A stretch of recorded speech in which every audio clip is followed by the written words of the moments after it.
আল্লাহর হাবিব একটি হাদিসে মুবারকের মধ্যে বলেন, মানুষ যখন দুনিয়ার জমিন থেকে বিদায় নিয়ে সমাপ্তি জানিয়ে যখন মানুষেরা দুনিয়ার জমিন থেকে চলে যায়, বুঝে থাকলে বলতে হবে, যদি আল্লাহর কোনো গোলাম মৃত্যুবরণ করে ফেলে দুনিয়ার জমিন থেকে বিদায় নিয়ে নেয়, কবরের মধ্যে যাওয়ার পর কোনো ইবাদত বন্দেগী করতে পারে?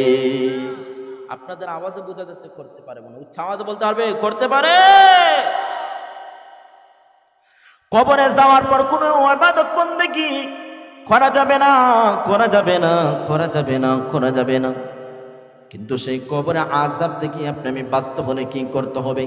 আল্লাহর হাবিব বলেন, মানুষ যখন মৃত্যুবরণ করে ফেলে, মানুষ যখন মৃত্যুবরণ করে ফেলে, তখন তার আমলে তো সমস্ত দরজা বন্ধ হয়ে যায়, সমস্ত দরজা বন্ধ হয়ে যায়। মাত্র 3টি দরজা তার জন্য আল্লাহ উন্মুক্ত করে রাখে।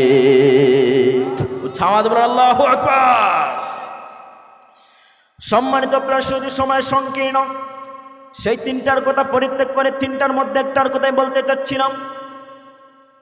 আল্লাহর হাবিব বলেন, মানুষ মৃত্যুবরণ করার পর আমলের সমস্ত দরজা বন্ধ হয়ে যায়, মাত্র 3টি দরজা তার জন্য মুক্ত থাকে।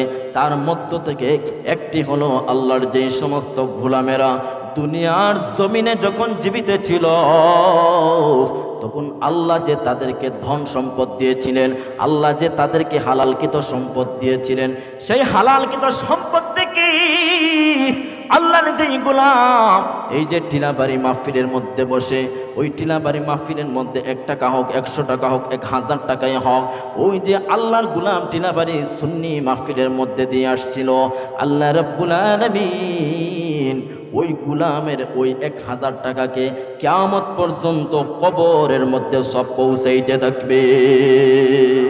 কথায় খুশি হন নাই? আমার কথায় খুশি হন নাই? তাহলে আওয়াজ আসতে কেন? উচ্চ আওয়াজ করে আল্লাহু আকবার।